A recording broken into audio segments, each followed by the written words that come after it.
warahmatullahi wabarakatuh. Halo semuanya, perkenalkan aku Sultan Hasanah dari kelas 10-6.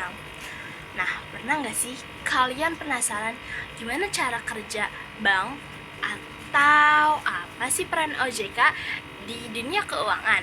Nah, di video kali ini aku bakal bahas mulai dari definisi bank sampai kasus nyata yang sedang ditangani OJK. Jadi, langsung aja ke video pembahasannya ya. Nah, ini dia video pembahasan serta materi yang akan saya bacakan. Yang pertama itu ada definisi bank. Menurut Undang-Undang Nomor 10 Tahun 1998 tentang perbankan, bank adalah badan usaha yang menghimpun dana dari masyarakat dalam bentuk simpanan dan menyalurkannya kepada masyarakat dalam bentuk kredit atau bentuk lainnya dalam rangka meningkatkan taraf hidup masyarakat banyak. Di nomor 2 itu fungsi bank. Yang pertama menghimpun dana dari masyarakat dalam bentuk simpanan. Yang kedua menyalurkan dana kepada masyarakat dalam bentuk kredit.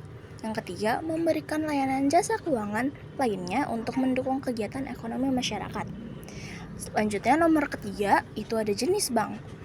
Yang pertama itu ada bank umum yang melayani seluruh lapisan masyarakat dan menyediakan berbagai jasa perbankan.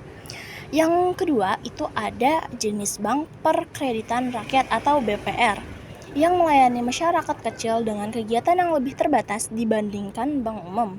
Yang keempat, prinsip kegiatan usaha. Bank menjalankan kegiatan usahanya berdasarkan prinsip. Yang pertama itu prinsip konvensional yang berbasis bunga dan praktik perbankan umum. Yang kedua, syariah berbasis prinsip-prinsip Islam seperti berbagi hasil dan larangan riba. Lalu nomor 5 itu ada produk-produk perbankan. Yang pertama itu simpanan. Simpanan biasanya itu terdiri dari tabungan, giro, deposito berjangka, sertifikat deposito, dan lain-lain. Yang kedua itu kredit atau pembiayaan. Kredit itu biasanya ada kredit konsumsi, kredit modal kerja, kredit investasi. Yang ketiga ada jasa lainnya. Jadi itu jasa-jasa yang selain dari dua di atas. Yang pertama itu ada transfer dana, pembayaran layanan kartu debit atau kredit.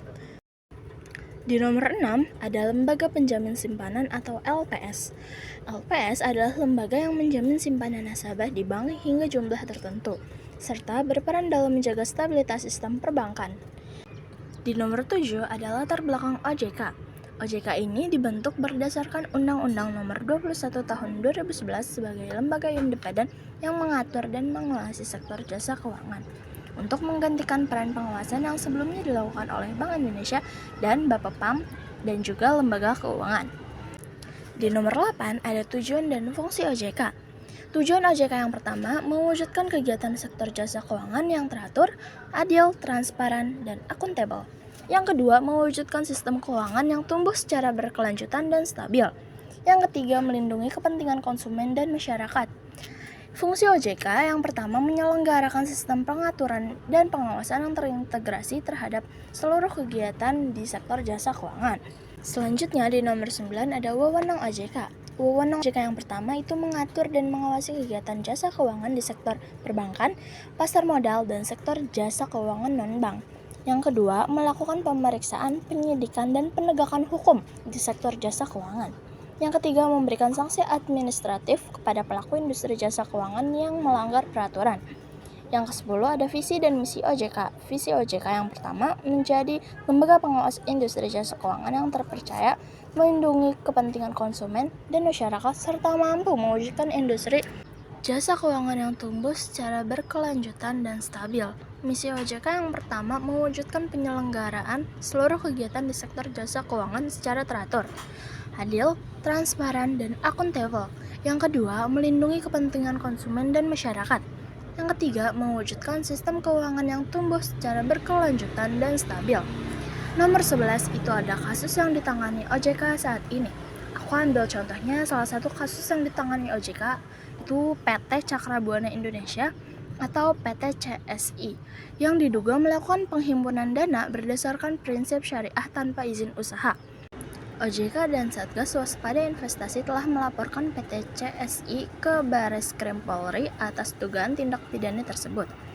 Selain itu, PT CSI juga diduga melakukan kegiatan dengan skema piramida yang dilarang dan Majelis Ulama Indonesia Kabupaten Cirebon telah mengatakan produk PT CSI haram karena tidak sesuai dengan prinsip syariah. Ada skema piramida. Aku mau jelasin sedikit apa itu skema piramida. Skema piramida adalah model bisnis ilegal yang merekrut anggota baru dengan iming-iming keuntungan besar yang diperoleh dari biaya pendaftaran atau pembelian produk oleh anggota baru, bukan dari penjualan produk atau jasa yang nyata ya. Nah, nih ciri-cirinya biasanya itu pendapatan utama dari perekrutan anggota baru bukan dari penjualan produk. Yang kedua, ada janji keuntungan besar dengan usaha minim. Yang ketiga, menyuruh Anda atau orang yang direkrut untuk merekrut orang lain untuk naik level dan dapat bonus. Yang keempat, produk.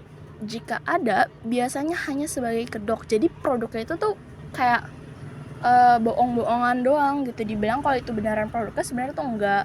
Terus di nomor 5 ada ujung-ujungnya orang-orang di bawah ini, orang-orang di bawah yang udah kerekrut itu nggak dapat keuntungan apa-apa, malah justru mengalami kerugian. Biasanya itu tuh kayak misal satu orang ini direkrut, nah dia itu harus bayar 1 juta buat masuk ke skema itu. Nah dia bakal dijanjiin dapat 5 juta kalau bisa rekrut 5 orang. Nah, orang yang bakal direkrut sama orang pertama itu juga harus bayar 1 juta ke perusahaan itu atau ke ya orang-orang itu. Nah, tapi itu tuh bakal berjalan seterusnya. Tapi kamunya atau orang yang pertama ini gak bakal dapat apa-apa. Nah, itu dia pengertian dari skema piramida dan contoh sederhana dari cara skema piramida suatu perusahaan ilegal. Oke, lanjut. Di nomor 12 ada edukasi dan perlindungan OJK terkait kasus tersebut. Nah, dari kasus PT CSI ini menunjukkan pentingnya peran OJK dalam edukasi dan perlindungan konsumen.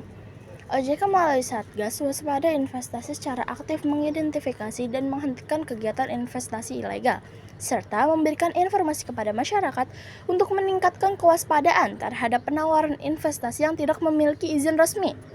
Langkah-langkah ini bertujuan untuk melindungi masyarakat dari kerugian akibat investasi ilegal dan memastikan bahwa kegiatan penghimpunan dana dilakukan sesuai dengan peraturan yang berlaku.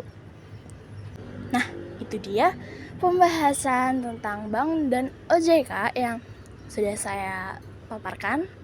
Nah, dari pembahasan tadi, kalian sudah tahu kan pentingnya peran bank dan OJK dalam menjaga stabilitas dan keuangan negara kita.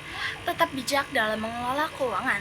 Jadi, sekian video dari saya. Wassalamualaikum warahmatullahi wabarakatuh. Dadah!